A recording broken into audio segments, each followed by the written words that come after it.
Ական 84 Ական միասնական Անձրևից հետո շենքի անձրևաջրերի խողովակները հետաքրքիր մեղեդայնությամբ ամեն մեկն իր օկտավայի մեջ իրար ձայնակցում էին։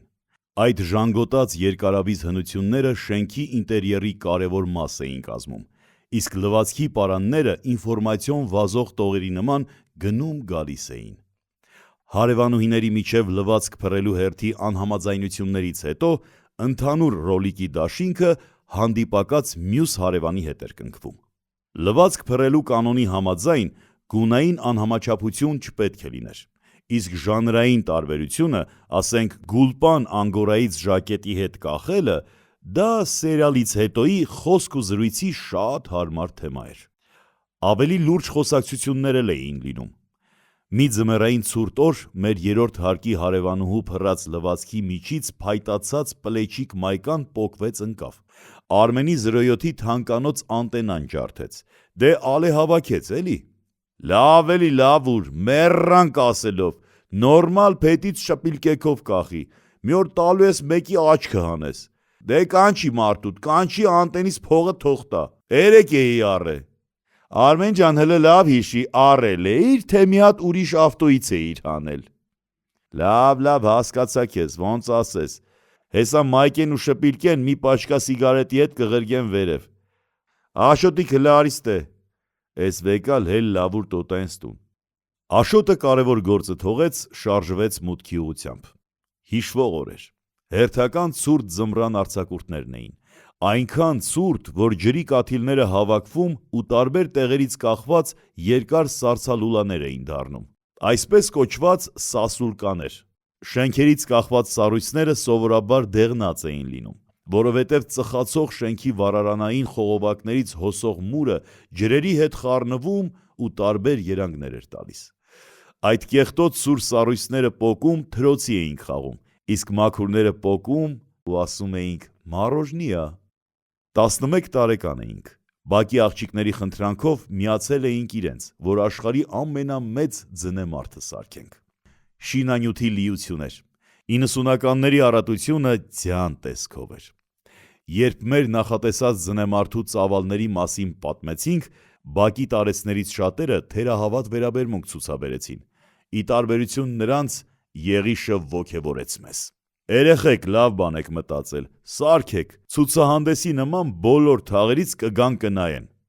Եղիշ, ընկել ես երեխեքի խելքին, բա մեզ պետքա ցուցահանդես անեն, ով ասես գա, մեր շենքի տեղը սրան նրան խի սովորցնենք, չնայած դու ինչ մտածելու բան ունես, տանդ լուսամուտներին արդեն ռեշոտկա ես դրե,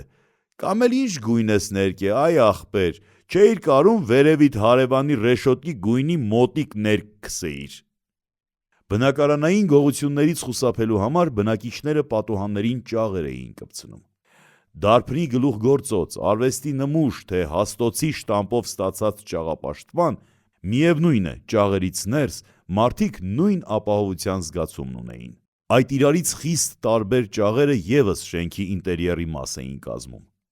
Երբ, ասենք, 4-րդ հարկում ապրող հարևանը իր պատուհանները բերում ահավոր հաստ ճաղերով ծածկում էր, դա կարծես նշան լիներ այն մասին, որ ահա այստեղ, հենց այս 4-րդ հարկում շատ թանկ ու կարևոր բան կա, եւ այն արդեն պաշտպանված է։ Մի փոքրիկ անցումից հետո վերադառնանք բակի այն զրույցին, երբ Եղիշը մեր պատկերացրած ձնեմարդը պատրաստելու համար մեզ ոգեշնչման խոսքեր ասաց։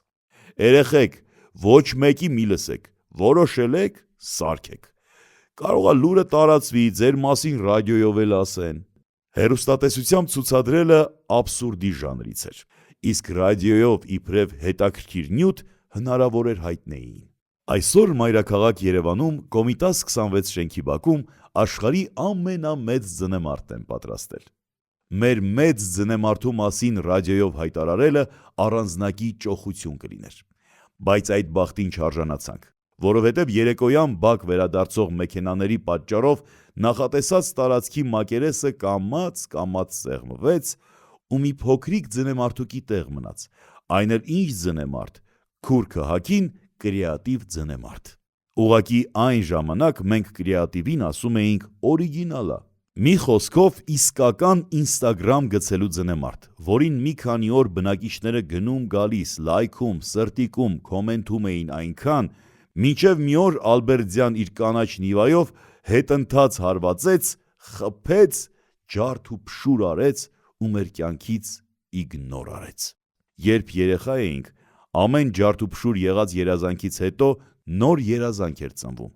Եթե երազանքը խելամիտ է և այն իրականություն դարձնելու իրատեսական հիմքեր կան, ձգտումն էլ ավելի է մեծանում։